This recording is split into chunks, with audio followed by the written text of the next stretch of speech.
everybody, Mike Pfeiffer Hobby Supply. Today we're going to do update, 46. And I didn't get a lot of work done this week, just been a little bit lazy. But I'll show you what I did get done. And then I'm going to start out the video by telling you a little bit about the car situation. And I know some of you don't care one way or the other, but that's where we're going to start. But anyway, thanks for being here, and please, I urge you to stay through the car stuff and see what I got done. But here we go. Okay, I'm going to try and keep this short and sweet, but got a little bit sidetracked this week with the car stuff. Saturday, I was supposed to go pick up the Model A. He had taken the radiator down to El Paso because it was the closest radiator shop to get it redone. He did get it redone. He brought it back home. He was in the process of putting it on in the morning on Saturday. I was supposed to go there at 3 o'clock.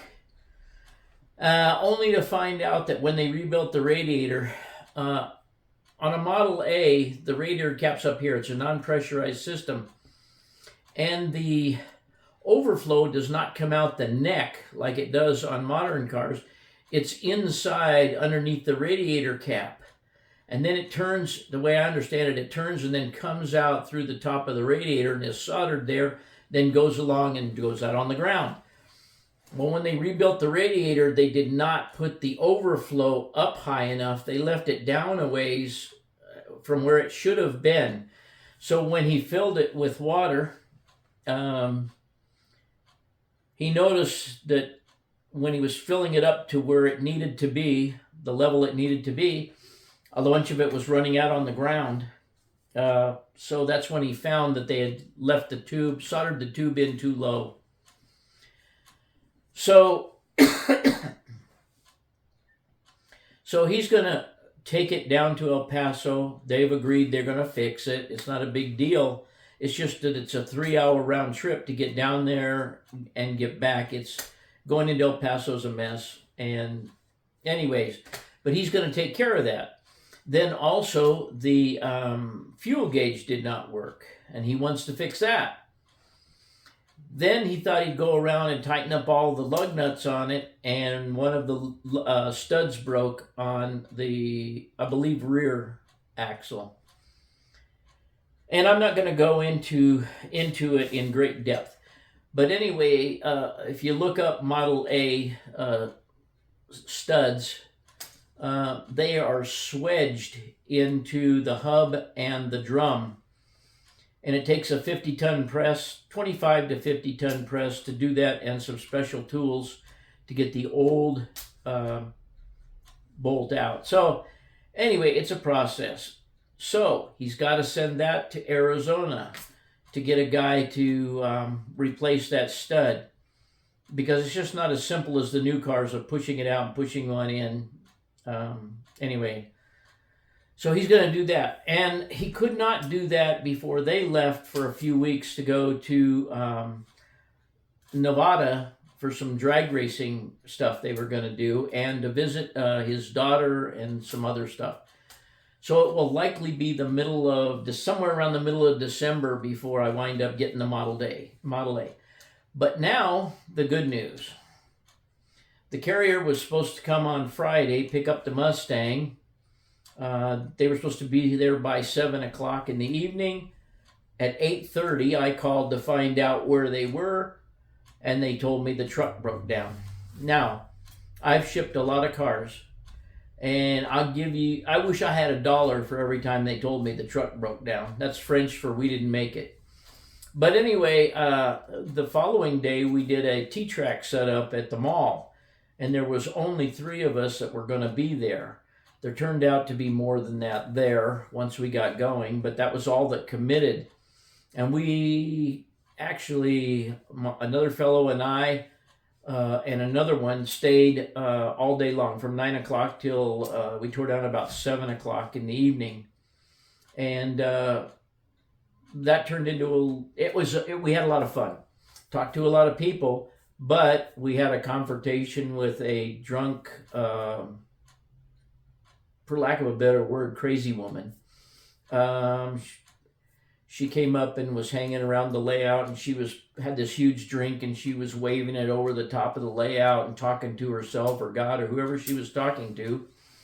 We asked her multiple times, I mean at least 10 times, to please back away from the layout.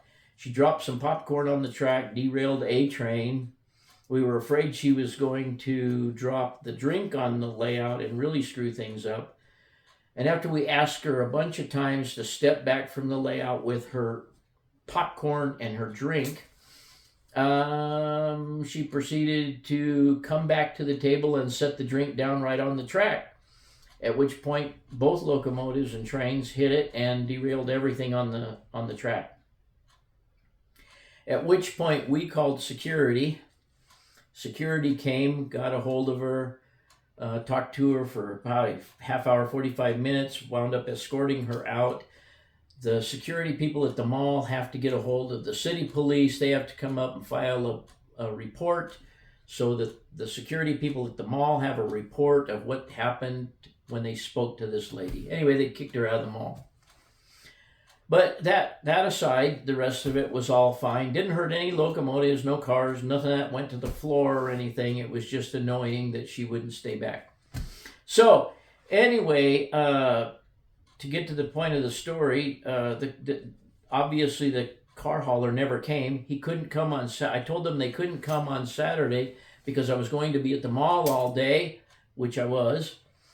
And so they said they would come on Sunday. Well, this morning I didn't hear a word from, except the guy that was getting the car said that they would be picking it up in an hour and a half, and that was about 9 o'clock.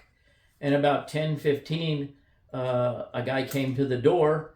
He had his car hauler parked up in the middle of Elks Drive up here, where it's a turning lane, and it's a good place for him to park. Anyway, he was parked there, so I had to get the Mustang, drive it up there. He put it on the truck, and vamonos amigos, he took off to Virginia.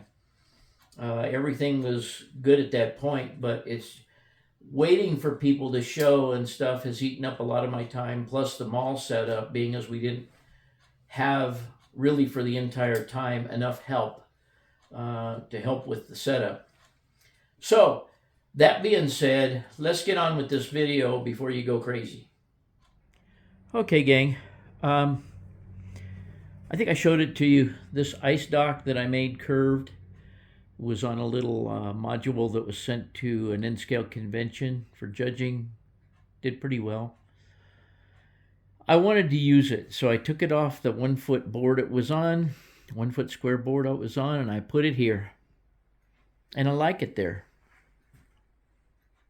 It's just something unusual that you don't see. Maybe they never made. I don't know. And then the Schmelly Meats is right here. So the idea is they come and they fill up the meat cars.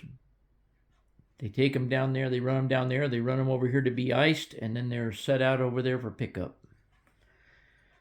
And we drop off cows, of course, over here. Poor unsuspecting cows. But I like the way this is, and I've got the track, I've got that switch soldered in down there. I've got these tracks cut where I want them to be. And of course, as you saw maybe in the last video, I ran the stream, the vent stream for the log pond that goes down right through it. Well, we're going to have to obviously change that. But we can do that. We can just bring it around the cattle pen there and bring it over here somewhere. It's not important where that goes. It's just important where the buildings go. So they'll be right here.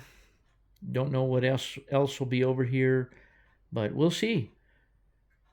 We'll see what happens. That curved piece of track, it's kind of disconnected over there. Let me move it here real fast. If you can picture that connected there, and if I bend it a little more, you can see that that will take us into this area over here. So I think about all I'm going to be able to get is maybe 2 more industries in here. And that grain silo that Gavin built is going to be one of those. I think I mentioned that in the last video. But here we go. So far, this stuff I like. On the everything from those rail nippers left. Okay, guys, I have the door open. I've been putting off what I'm doing for a few days simply because it's very stinky. Now, I cut this channel in here, and I see and I understand that it's a little deep, but I'm going to fill it back up level with plaster. And then I'll worry about the contoured edges and so forth. But that's where that's going to go. It's just random. And it goes into the log pond. And of course that will be filled level. And then this will be filled level all the way down to here. And I've got some pieces in here I got to get out. But aside from that, once I get those pieces out and fill in this gap here with some paper and some caulking of some kind so that it doesn't leak. Anyway, that'll be that. But channel in over there, channel out over here, and river the corner of the river right here. So this is what we have so far. There's the torch. Oh, I was going to show you what I've been using. I've had this knife for quite some time, and I bent this kitchen knife to use when I cut out for the turntable, the Cato turntable. On the other layout, I had to cut the foam out. Anyway, this is what I use, and I use it for a lot of stuff, and it holds heat pretty well so that I can do most of this in like a couple of heatings of the knife. Now, the way I did the channels is I had some brass stock in the garage, and I used this, made it into whatever shape I want, and just brought it together, put it in some vice grip pliers, and off to town I went. So obviously you could make this in any shape you wanted to and make whatever shape in foam you wanted to create. And I may do that with this again. I don't know. But those are the two tools I used. And somewhere here, I have another one. Hang on, let me see if I can find it. I don't see it right now. Maybe I'm missing it here. Looking at too much junk up here. Oh, here it is. Hang on. Bear with me. This was the first one I made and cut this first channel here. Problem with this is the thickness of the brass. It's so thin that it doesn't hold heat. This one's about 2 times thicker and will hold the heat to go further. I cut that one over there in 2 passes, cut this one over here in about 5 passes. Now, like I say, as you can see, they're not even, they're not anything, but plaster will go in there. So that is that. And I'll cut the taper on the top edges of it with the hot wire cutter. But anyway, that's how I do it. I think the next thing I'm going to do is I'm going to try and bring some foam. I have some foam down here on the floor. I'm going to try and cut it and start stacking some foam over in the back there to try and start creating the mountain over there. I think that's what I'm going to do. Okay, gang, here's what I have so far. It's just a bunch of scrap foam that I've piled up.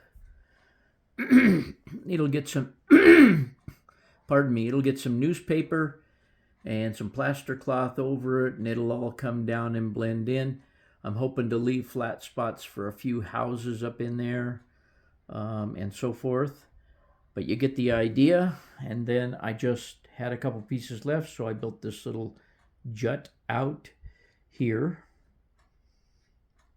just so it matches up with the fascia. Anyway, that's what we got so far as a base, and it's all screwed together. What I do is I just take these screws here and run them down in at an angle to the next piece. And it just pretty firmly holds it all together until I get plaster cloth over it, and then it's a done deal. Okay, gang, the only other thing I got done this week is I got my tool board screwed back up there to the leg, and I got my bill box hooked up there, and I think it's going to work good there. I may have to put another stringer behind it just to support it a little bit. We'll see how it goes, but I think it's going to be okay there. But that's all the other stuff I got done.